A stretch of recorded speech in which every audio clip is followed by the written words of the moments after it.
Magandang araw po, welcome po sa aking channel, Nob9 TV. Patalasasan po, meron po ba kayong mga properties na napapabayaan or non-performing assets? Plan nyo yung ibenta, pero wala kayong oras pagbenta nito. Kung ito'y pagkakatiwala nyo po sa amin, tawag lang po kayo sa aking numero, usap po tayo, gawan ko po ng video for free. Yes, libre po, wala po kayong babayaran. Tutulungan pa namin kayong mabenta ang inyong property. Kami na po bala sa marketing, sa boosting or paid ads. Even sa tripping, hindi na po kayo mapapagod sa pag-entertain ng mga buyers. Kami na po bala sa lahat. Tawag lang po kayo. Nandito po tayo ngayon sa isang exclusive subdivision dito sa Tagaytay. Nakumpleto po ang amenities kaya ng clubhouse, basketball court, parks and playgrounds, swimming pool, at marami pa pong iba. Meron din pong 24 hours security. Ito pong bagong video presentation natin ay isang brand new house and lot na may lot area na 260 square meters at may floor area na 423 square meters. Dito po sa garahe ay kakasya po ang dalawang SUV. Naka-tiled flooring na rin po siya at sa taas po nito ay yung balkonahe mula sa family area. May 2 master's bedroom with walk-in closet at 2 bedrooms with own full toilet and bath. Ito po yung lawn. Then yan po yung fasad. Napaka-unique po ng kulay. Napaganda ng kombinasyon. At doon naman sa dulo ay meron pong side garden. Yan po yung glass window sa dining area. Ito pong natatanaw natin na sliding glass window. Yan naman po yung living area side. Kaya mula po sa loob ng bahay ay matatanaw po dito sa may garahe. So ito naman po yung walkway na papunta naman sa main door. May side garden at meron pong glass walls and windows na nag-serves as natural sunlight. Ito pong walkway ay naka-tiled flooring at nandito na po tayo sa main door kung saan ito po'y naka-wooden panel door. Nandito na po tayo sa living area o salas. Ito po'y naka-double high ceiling. Then naka-ceiling cove design. May chandelier. May wall-mounted display cabinet. At dito naman po yung tinutukoy ko na glass walls and windows na nag-serve as natural sunlight. Then mula po dito, matatanaw naman yung garahe. Lipat po tayo dito sa may dining area. May customized glass window. Then may pin lamp, center lamp. Malaki po ang espasyo. May wall skirting border in between ng wall at flooring. At meron din pong sliding glass door and wall dito sa patio. Yan po yung steel gate made of tubular metal. Then meron pong polycarbonate na roofing. Then ito naman po yung papunta sa maid's room at sa setback. So yan po ang katunayan na halos kakatapos lang po nitong bahay. So mga finishing retouch na lang. Nandito na po tayo sa formal kitchen. Meron pong breakfast nook. Then hanging kitchen cabinet. At dito naman po yung pantry. May kitchen countertop, built-in oven and range hood. Then dito naman po yung double stainless sink with faucet. At merong malaking glass window. May mga modular kitchen cabinets rin po at drawers. May access door po dito na papunta dyan sa may patio kung saan yan po yung pinakita ko kanina. At ito naman po yung daan papunta sa maid's room. Then yung setback na pwede pong gawing service area. So ito po yung formal kitchen. Then ito yung dining area at ito po yung living area. So 99% na po na finish ito. So retouch na lang ng mga konting pintura gaya itong ginagawa ni Bossing dito sa hagdan. At dito naman po yung powder room. Kompleto na rin po yan. So, hindi lang natin mapasok kung anong may nakaharang. At dito naman po yung first master's bedroom. Kung meron man po kayong PWD or senior citizen sa pamilya, ito po yung para sa kanila. Naka-ceiling cove design, may pin lamps, may center lamps, premium tiles ang ginamit dito sa flooring, may mga outlets, at may sariling toilet and bath na may walk-in closet. Yan po yung walk-in closet. Pintura na lang ang kulang dyan. Then may bathroom countertop with hand wash basin and faucet. Ito pong nakikita nyo na pintuan para dyan. So, ikakabit na lang po yan. Ito po yung water closet with bidet. So, again, ito pong pintuan ay ikakabit po yan. Brand new din po yan. Nagkataon lang na mga simpleng gawain na lang ang tatapusin dito. Yan po yung bathroom countertop. Then, ito po yung shower enclosure with overhead shower. So, ito po yung full bathroom with walk-in closet dito sa master's bedroom. Linawin ko lang po, yan po'y tatapusin. Pintura lang po ang kulang dyan. Then, i-install lang yung pintuan. So, ito po yung master's bedroom na meron pong sliding glass wall and window na may sariling lanay. Then, may security gate. At dito po ay may basement o entertainment area. Actually, kung malaking pamilya kayo, pwede naman pong gawing kwarto yan. At mamaya, uikutan natin yan. Dito po sa ceiling ay meron pong modern flower lighting fixtures. Then may pin lamps. At lalabas na po tayo dito sa master's bedroom.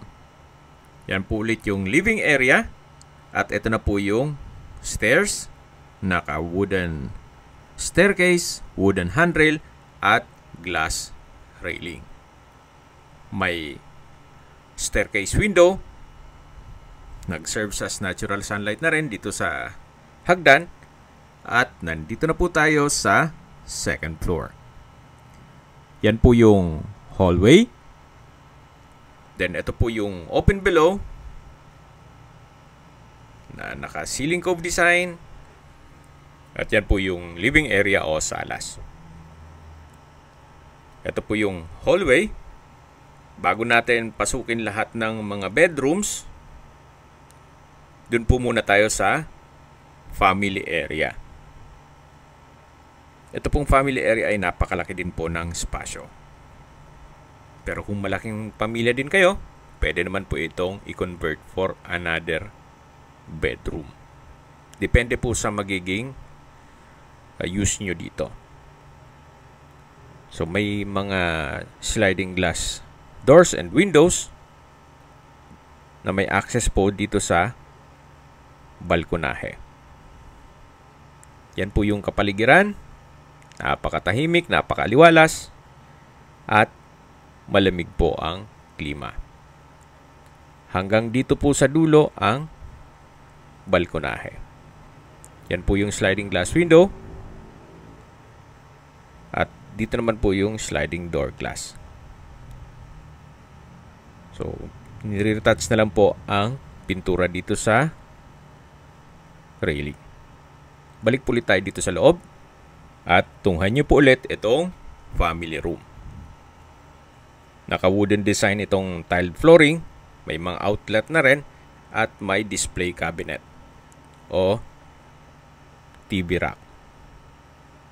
So, ito po yung open below na kung saan dun po yung main door. At ito po yung hallway. Then, check po muna natin itong first bedroom dito sa second floor. O second bedroom na sa buong bahay. May dalawang sliding glass window. Napakalaki po ng spasyo. May pin lamps. Then, meron pong outlet. Then, wooden design tong flooring. Meron din po itong full bath na may walk-in closet. From floor to ceiling po yan. Yung dun po sa baba, pag na-finish yun, ganito po yan. So, dito naman po yung water closet with bidet. Then may bathroom window. Dito po yung pedestal bathroom sink na may stainless faucet. Then may pin lamp sa taas nito. At ito naman po yung shower enclosure. So, kumpleto na rin po ito. May walk-in closet at may full bathroom. Ito po yung second bedroom sa buong bahay. Then, labas po ulit tayo dito sa hallway. At ito naman yung third bedroom. Kung saan halos same size, malaki din po. Then may sliding glass window. May pin lamps. Wooden design itong tiled flooring. Then may mga outlet na rin. At may sariling full bath with walk-in closet. Lahat pong bedrooms ay meron pong walk-in closet at full bath. Yan yung water closet with bidet. Then may bathroom window. Then naka-tile bathroom wall. Pedestal bathroom sink. At yung shower enclosure. Na naka-tiled bathroom wall din po yan. From floor to ceiling. So ito po yung full bath ng third bedroom. So may ilang mga pintuan na i-install pa po. Pero upon turnover, siguro mula ngayon na napanood nyo to, tapos na yan. Gawa ng tuloy-tuloy naman ang trabaho dito. So yan po yung family area, second bedroom, at galing na po tayo dito sa third bedroom. Then, ito naman po yung second master's bedroom. Halos same size lang po ito nung first master's bedroom. May malaking sliding glass window, may pin lamps, then may sariling full toilet and bath with walk-in closet. Yan yung bathroom countertop, walk-in closet, from floor to ceiling po yan. Then may bathroom cabinet, may water closet with bidet, at bathroom window. Okay, lipat po tayo dito sa shower enclosure. Yan po yung bathroom countertop na may overhead bathroom cabinet. So, kumpleto na rin po dito. May sliding door, then overhead shower, at from floor to ceiling na tiled bathroom wall. Mapapansin nyo po, napakaganda po ng floor plan. Napakaaliwalas. Iba pa rin po pag arkitekto ang may-ari. Gawa ng napakaayos po ng floor plan at detalyado. So, dito naman po yung sliding glass door and wall. Napapunta dito sa balkonahe. Dito sa second master's bedroom. So, ito naman po yung likod na ng property. Private compound na po yan, kaya wala namang gaano magpapatayo ng bahay. At ito po yung open lanay mula sa first master's bedroom. At yan po sa baba niyan, itong may canopy, ay yung main door. So, yan po yung second master's bedroom dito sa second floor. Napakalaki po ng espasyo. At may sariling full bath, then walk-in closet. Yan po yung hallway. At bababa na po tayo dito sa hagdan o stairs na kung saan meron pong staircase window. Then, naka-wooden staircase, wooden handrail, at glass railing. Yan po yung living area. Kahit po dito sa hagdan ay tanaw pa rin yung garahe. Yan po yung open below at hallway papunta sa mga kwarto. Pagbaba po dito sa hagdan, yan po yung first master's bedroom.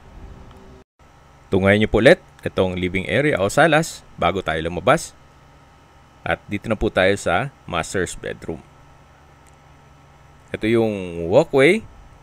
Then yan po yung security gate. Ito yung open lanay mula sa first master's bedroom.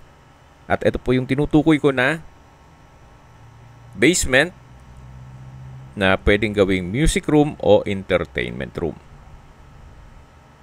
Pwede pong gawing stock room o di kaya'y another bedroom.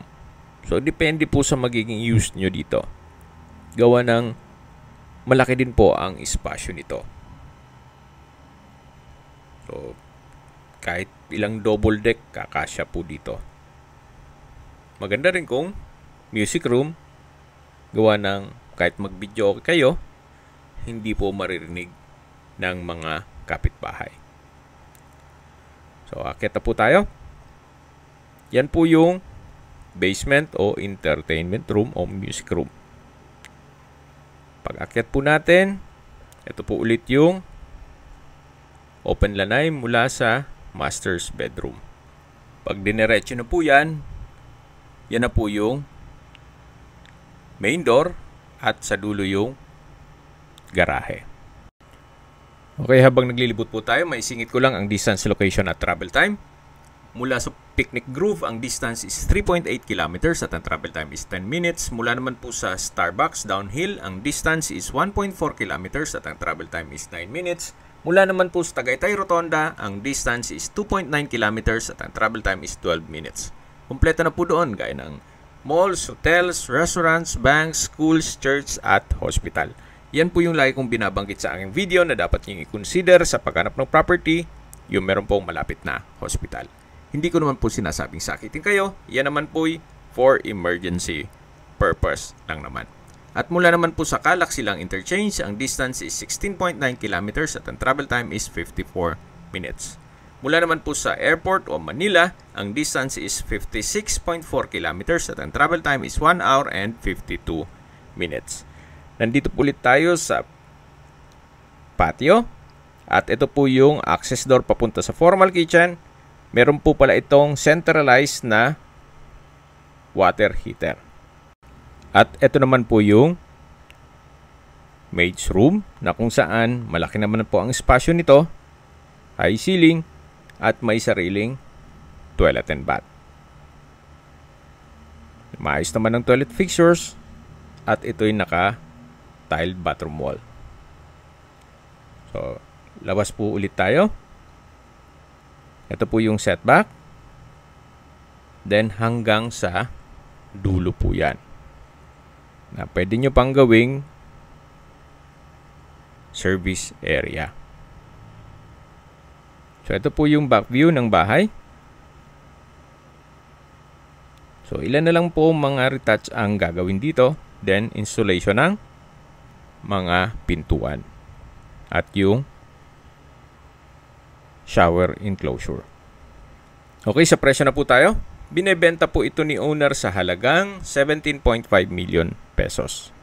Ito po yung brand new at titulado.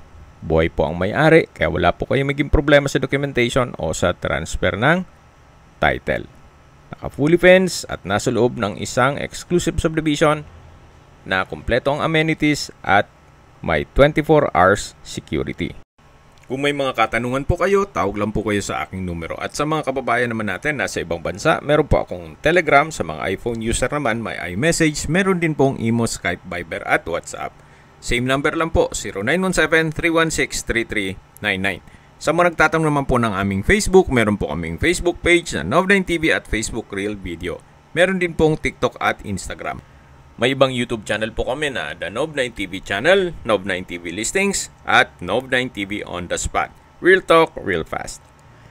Sana po naibigyan nyo ang video presentation. Paki-like and subscribe na lang po sa aking channel para ma-update din po kayo sa aking future listings. Kung sakali po hanap nyo ay mas malaking sukat na lupa, meron din po kami ibang listings na pwede nyong pagpilian. Huwag po kayong mag-atubiling tumawag sa amin, then let us know your budget para malaman namin kung anong property pwede naming alok sa inyo. Sa lahat pong viewers, subscriber at nagtiwala po sa amin, salamat po sa suporta. Ingat po kayo lagi at yung pamilya. Maraming salamat po.